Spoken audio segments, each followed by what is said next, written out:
आज था day one. मैं स्ट्रेट पॉइंट पे आता हूँ। थोड़ी बहुत मैंने यहाँ पर बाइंग करी है, क्यों करी है, कौन सी करी है, ये तो मैं बता ही दूंगा।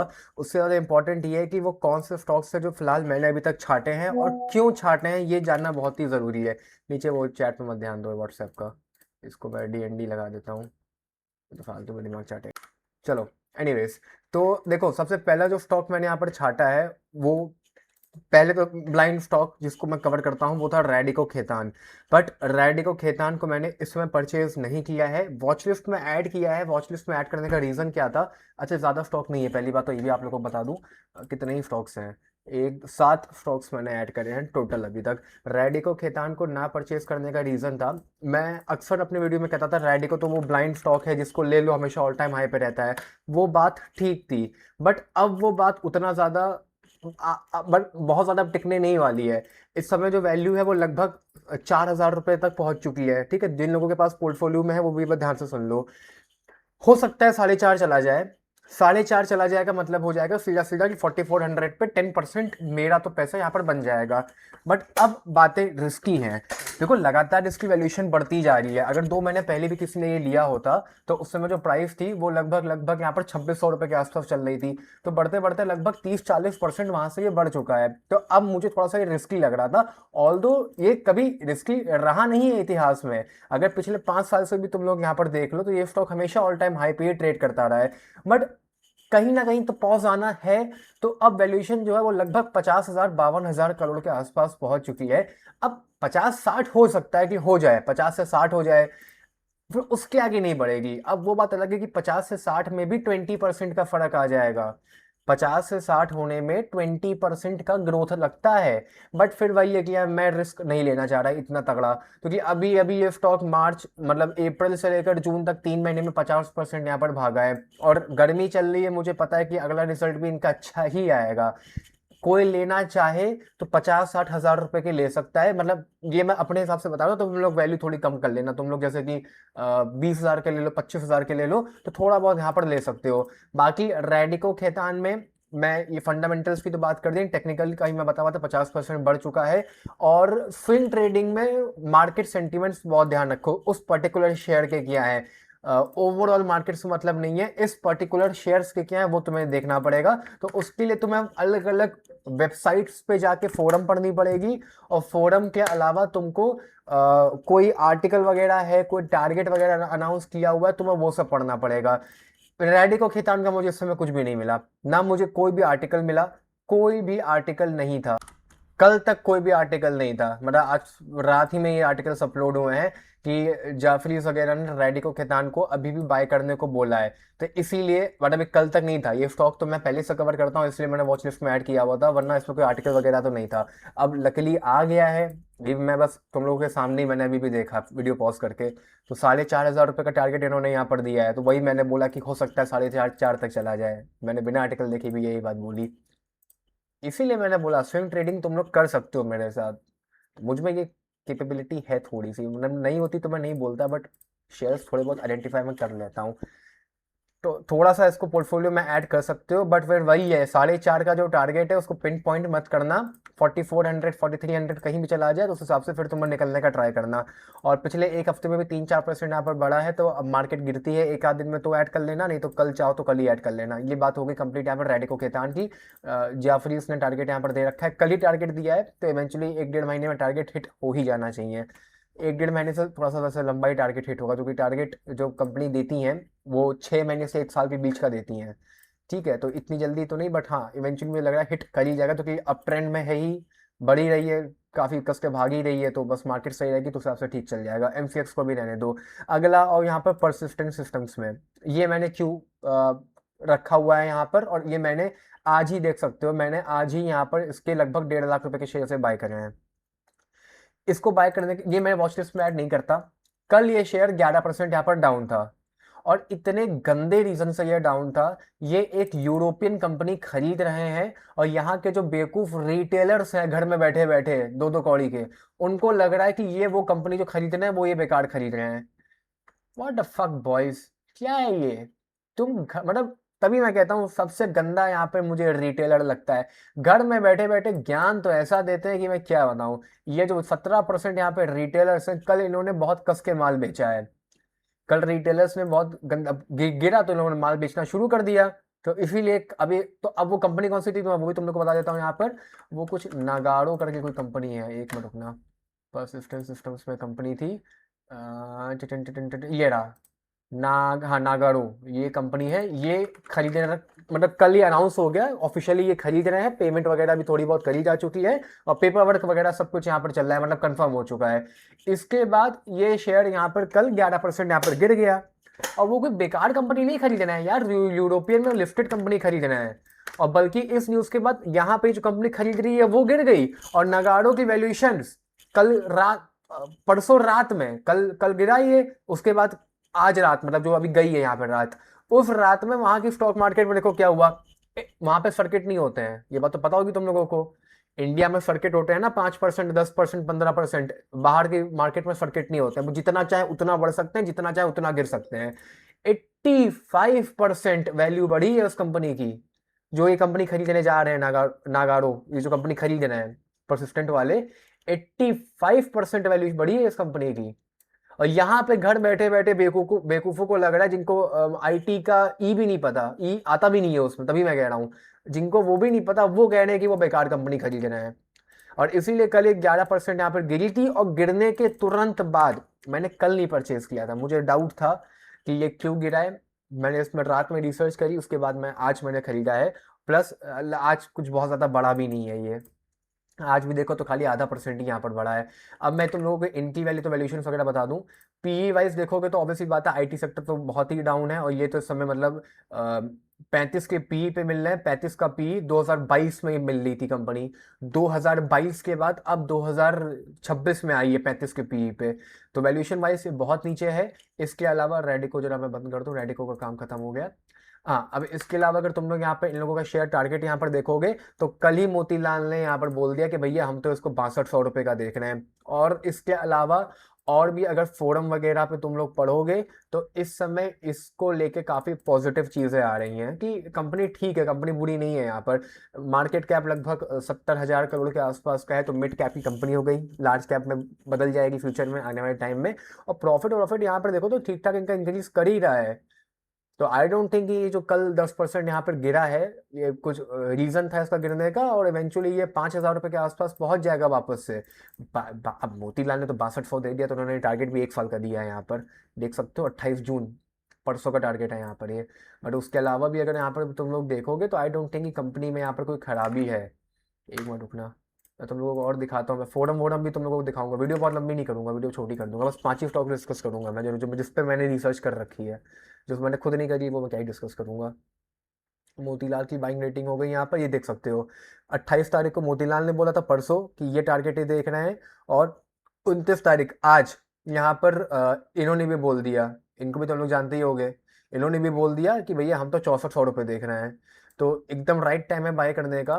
कल 11% यहाँ पे गिरा है, और इस पर्टिकुलर शेयर में मैं फर्दर कोई भी डाउनसाइड नहीं देखता हूँ। आ जाए तो ठीक है, मैं गलत था, बट मैं वैसे नहीं देख रहा हूँ कि ये यहाँ से बिल्कुल भी गिरेगा। क्योंकि इतनी बड़ी कंपनी, एक पॉजिटिव न्यूज़, आप कोई दूसरी कंपनी परचेज कर रहे हो, ये पॉजिटिव न्यूज़ है, ये खराब न्यूज़ नहीं है। और देखो इन सब कंपनीज के जो डायरेक्टर्स, मैनेजर्स, सीईओ, सीएफओस, जो सब भी ऊंची ऊंची पोस्ट में होते हैं, ये सब देख के खरीदते हैं कि अगर हम ये पैसा लगा रहे हैं तो बेवकूफ नहीं है, हम वो पैसा बढ़ाने के लिए लगा रहे हैं। उस कंपनी को एक्वायर करने के बाद कोई रीजन होगा, उस कंपनी का धंधा ही लोग निकालेंगे, उसका जो प्रॉफिट होगा वो भी इन्हीं का प्रॉफिट होगा। तो ये दीज आर नॉट इडियट्स, ठीक है। और इसके अलावा, इन सब के अलावा, थर्ड पार्टी कंसल्टेंसी जो कंपनीज होती हैं, फॉर एग्जांपल डिलॉयट हो गई, ईवाई हो गई, अब मैं इनका नाम क्यों ले रहा हूँ, ये सब कंसल्टेंसी कंपनियां हैं। तो ये सब कंपनी क्या करती हैं, ये सब दूसरी कंपनीज को बताती हैं कि आप कौन कौन सी कंपनियां एक्वायर कर सकते हो। भाई यही सब काम तो कंसल्टेंसी कंपनियां करती हैं। किसी का अकाउंटिंग का काम कर दिया, किसी का कुछ ऑर्डर का काम कर दिया, किसी को रैंडम बता रहे कि सर आप ये हो, आप वो कंपनी खरीद लो। ये करती हैं ईवाई, डिलॉयट, ये सब कंपनियां, ये सब यही सब काम करती है। तुम लोगों को पता है कि नहीं पता, मुझे नहीं पता। जाके चेकआउट कर सकते हो क्या, किसी से पूछ लो तुम लोग अगर चाहो तो, जो तुम्हारा ईवाई डिलॉयट में कोई काम करता हो तो ये सब रिसर्च बनने के बाद ही कंपनियां एक्वायर होती हैं। इतना आसान नहीं है कंपनी एक्वायर करना। तो और ये तुम, इसीलिए मैं कह रहा हूँ कंपनी एक्वायर अगर ये लोग कर रहे हैं तो कुछ सोच के ही कर रहे होंगे। वही हाल है जो पॉलीकैब में हुआ था। अडानी ने बोला हम तो वायर बेचेंगे, पॉलीकैब गिर गया। अरे वायर बेचोगे तो बेचने को ठीक है, जब बेचना तब की तब देखेंगे, अभी क्यों पॉलीकैब गिर गया। वही ये हाल है। अभी इन्होंने कंपनी खरीदी है और वो भी प्रॉफिटेबल कंपनी है जो कंपनी इन्होंने यहाँ पर खरीदी है। ठीक है, उस देख सकते हो यार, इस कंपनी की वैल्यूएशन पिछले मतलब 2 दिन में 100% बढ़ गई। 5 दिन में देख सकते हो, 5 दिन में 122% कंपनी की वैल्यूएशन यहाँ पर बढ़ी है, जो कंपनी लोग परचेज कर रहे हैं। तो I don't think it is a very bad call. और टारगेट्स भी यहाँ पर अनाउंस हो चुके हैं, तो अगले 1 डेढ़ महीने में कहीं ना कहीं ये रिकवर भी कर जाएगा ना, तो भी ये 4800 5000 रुपये के आसपास आ जाएगा। और मेरा टारगेट तो खाली 10% का है। 10% के हिसाब से 440 रुपये ये बढ़ जाए, मेरा काम खत्म हो। मतलब ये इतने का ट्रेड, सॉरी, ये इतने का ट्रेड कर रहा है, मेरा ये 10% भी बढ़ जाए, 440 रुपये, मेरा काम खत्म हो, मैं निकलूँ यहाँ पर, मेरा फ़ोन आ जाएगा। ठीक है, तो ये हो गया यहाँ पर परसिस्टेंस के बारे में। और इसके अलावा और बढ़ो, तो अब यहाँ पर फिर आता है ज्योति सीएनसी। मेरा जो मेन पिक है वो ज्योति सीएनसी और ये जो शोभा, ये दो कंपनीज मेरी मेन पिक रहने वाली हैं, इंक्लूडिंग कोफॉर्ज। ये मैंने क्यों लिया, मैंने आपको बता दिया। रेडिको मेरा बहुत मन कर रहा है लेने का, वो भी क्यों, जो लोग पुराने जानते हो, मैं रेडिको रेडिको चिल्लाता रहता हूँ। और अभी भी तुम लोग देखो, कल ही टारगेट यहाँ पर आ गया है। ये मैंने नहीं देखा था, मैंने अभी वीडियो में ही देखा तुम लोगों के सामने। इसके अलावा मेन पिक मेरा शोभा, ज्योति सीएनसी और कोफॉर्ज रहेगा काफी लिमिट तक। पहले मैं बात कर लेता हूँ तुम लोगों से पे ज्योति सीएनसी के बारे में। It's a fabulous company. It's a fabulous company. बहुत ऑर्डर्स हैं इनके पास। एक कॉन्ट्रैक्ट तुम लोगों को बता देता हूँ। एप्पल के जो फोन बनते हैं, उस फोन में जो बॉडी बनती है मेटल की, उस मेटल की बॉडी में जो कटिंग्स होती हैं, सीएनसी पता है कि नहीं पता तुम लोगों को? लोहे की मेटल शीट में जो कटिंग होती है वो सीएनसी मशीन करती है। तो एप्पल के जो फोन्स में जो पीछे की जो बॉडी होती है, स्टेनलेस स्टील की, लोहे की, जो तुम लोग यहाँ पर कह लो, उसमें जो कटिंग होती है, नीचे नीचे वो बटन्स की कटिंग होती है, नीचे वो गोल गोल छोटे छोटे कटिंग्स होती है ना, स्पीकर ग्रिल्स वगैरह की, इनका उनका कॉन्ट्रैक्ट इनके पास है। और ये कंपनी भाई कितने पर ट्रेड कर रही थी? 1300 पर ट्रेड कर रही थी। मैंने थोड़े दिन पहले भी वीडियो में इसको कवर किया था जब ये 600 पे थी, और मैंने कहा भी था कि अगर नहीं लेना चाह रहे हो, मैंने यही शब्द थे मेरे, कि 10% ही ऊपर निकल जाए, आई थिंक 650 के आसपास थी, मैंने कहा भी था कि 700 क्रॉस कर जाए उसके बाद ले लेना। तो अगर किसी ने 700 पे भी लिया होता तो अभी तक वो 10% के प्रॉफिट में साफ साफ आ चुका होता। मैंने भी ये आज ही परचेज किया है, आज देख सकते हो, ये मैंने सुबह सुबह परचेज कर लिया था, तो उसके बाद ये 1.5% यहाँ पर तुरंत ही डाउन चला गया, तो देख सकते हो, कोई बात नहीं है, मैं इसको और परचेज करूंगा। अभी मैंने यहाँ पर इसको परचेज किया। तो ज्योति सीएनसी भी बहुत बेहतरीन कंपनी है। ऑल दो अब मैं इसके बारे में भी तुम लोगों को कुछ अगर और बताना चाहूँ, इस पूरी वीडियो देखो यार, मैं चाहता हूँ कि तुम लोग आज पूरी वीडियो देखो। यहाँ पे कोई वैसे बहुत ज़्यादा आर्टिकल्स वगैरह नहीं थे, बट फोरम में मार्केट सेंटिमेंट्स बहुत ही पॉजिटिव थे इस पर्टिकुलर स्टॉक को लेके। और मैं भी जानता हूँ कि कंपनी क्या केपेबल है ये, इसीलिए बस मैं कवर कर रहा हूँ।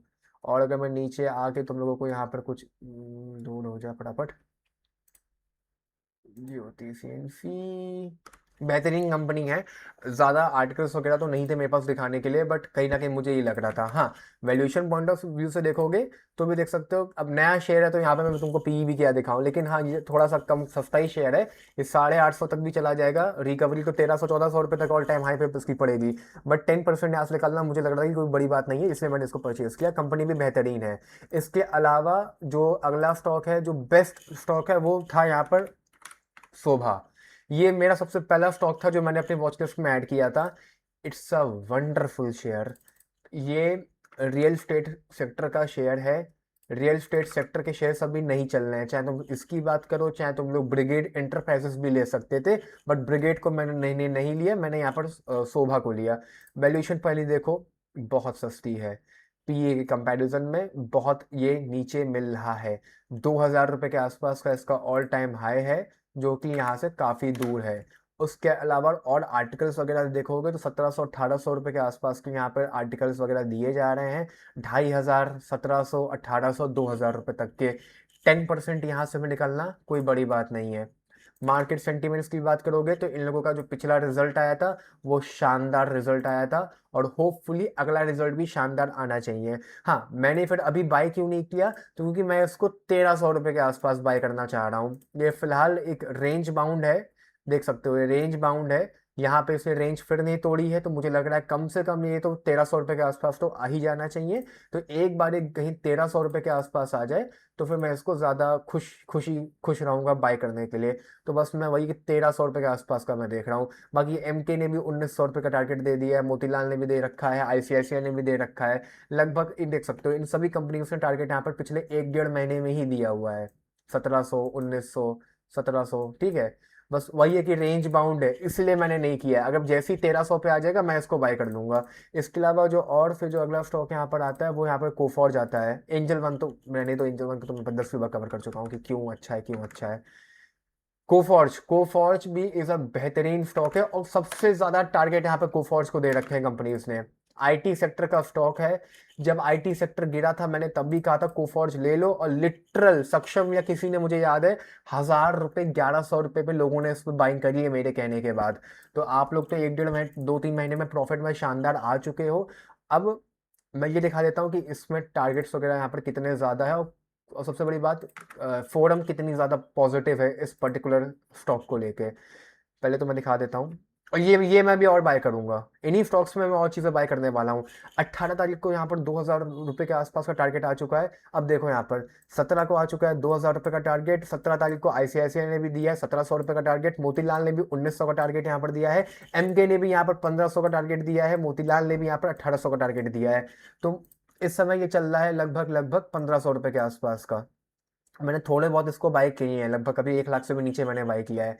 मैं इसको थोड़ा सा नीचे चाह रहा हूँ, मुझे ये कहीं थोड़ा बहुत नीचे, जैसे आज ही 2% यहाँ पे गिरा है, ये मुझे 1350, 1400 पे कहीं मिल जाए मैं इसको लपक के बाय कर लूंगा, या ट्राई करूंगा थोड़ा थोड़ा फिर और ऐड करता रहूंगा। अभी तो फिलहाल मैंने डेवर को चुपचाप 17,000 रुपये तो ऐड कर ही लिए मैंने, तो मैं इसको थोड़ा थोड़ा और ऐड करूंगा। इसलिए इन 2-3 स्टॉक्स में आप चाहो तो अपने हिसाब से पोजीशन बनाना स्टार्ट कर सकते हो। ठीक है, एंजल वन मैं पहले भी कवर कर चुका हूँ। एमसीएक्स को टारगेट वगैरह दिए हुए हैं, बट मैं देख रहा हूँ कि थोड़ा सा ये और नीचे गिरे तब मैं इसको कहीं बाय करूं, वरना एमसीएक्स में भी 3400 रुपये के आसपास का जो यहाँ पर ऑल टाइम हाई था, रिकवरी यहाँ पे बहुत फास्ट हो जाएगी। 2700 रुपये के आसपास ही, 2800 2700 रुपये के बीच में इसकी बाइंग यहाँ पर बनती है। मैंने अभी किया नहीं है, होपफुली 1-2 दिनों में मैं इसमें भी बाय करूंगा। तो फिलहाल यही 4-5 स्टॉक्स थे मेरे जिनको मैं बाय थोड़े बहुत कर चुका हूँ, थोड़ी बहुत पोजीशन इनमें और बनाऊंगा। जैसे कि मैं कॉर्पोरेट और लूंगा, कोफॉर्ज और लूंगा, और परसिस्टेंट भी मैं और लूंगा, ज्योति सीएनसी भी मैं और लूंगा। फिलहाल तो मैं इन्हीं में ऐड ऑन करूंगा। एंजल वन भी मैंने भी ज़्यादा के नहीं लिए, कितने के लिए, 50,000 के ही लिए हैं। तो एंजल वन भी मैं कम से कम 1-1.5 लाख रुपए के तो और लूंगा ही लूंगा। थोड़ा सा नीचे आ जाए तो मैं ज़्यादा खुशी खुशी यहाँ पर लूंगा, वरना यहाँ पे भी 360 चला जाएगा, मेरा 10% यहाँ पर निकल जाएगा। तो ये थे फिलहाल यहाँ पर वो 4-5 स्टॉक्स जो मैंने कस के रिसर्च जिनमें करी है। अब आपके पास और कोई बेहतरीन स्टॉक हो। अब क्यूपिड वगैरह मुझे ना बताओ, कल मुझे क्यूपिड भी भैया बता रहे थे। देखो ये सब सर्किट वाले स्टॉक्स हैं, पैसा बनता भी तेजी से और पैसा घटता भी बहुत तेजी से है। तो मेरे पास इस समय इतनी हिम्मत नहीं है कि मैं पैसा ऐसा जगह लगाऊं, क्योंकि पैसा मैंने घर वालों से लिया है। ये मैंने सब आज ही स्टॉक्स बाय करे हैं। डैम कैपिटल है, इसको छोड़ दो, 7,000 रुपये नीचे था, इसको छोड़ दो। अदरवाइज ये देख सकते हो मोटा मोटी ये सब मैंने आज बाय करे हैं, कोफॉर, ज्योति एजेंसी, एंजल वन और ये। तो ये सब मैंने आज ही ताजे ताजे बाय करे हैं। तो मैं इसीलिए पैसा कहीं मैं अपना फालतू में अटकाना नहीं चाह रहा हूँ गंदे स्टॉक्स में या कुछ सर्किट टाइप के स्टॉक्स में। तो फिलहाल आज की इतनी ही मेरी रिसर्च थी। अब आने वाले आप लोग को जो कमेंट्स में बोलना है मुझे बोल दो, मैं उस पर रिसर्च कर दूंगा। कुछ मेरी रिसर्च में डाउट हो तो अपनी रिसर्च मुझे बस शेयर कर सकते हो, इंस्टाग्राम में मुझे मैसेज कर सकते हो। और वीडियो को पूरी देखना मैं चाह रहा हूँ, क्योंकि वीडियो को स्किप कर दोगे तो फिर रिसर्च जो मैंने करी वो वेस्ट हो जाएगी मेरी। इसलिए मैं आज चाहता हूँ कि वीडियो को पूरी देखो और वीडियो को हाइप कर देना। बाकी bye bye, take care, love you all, मिलता हूँ कल ही एक और नए वीडियो के साथ।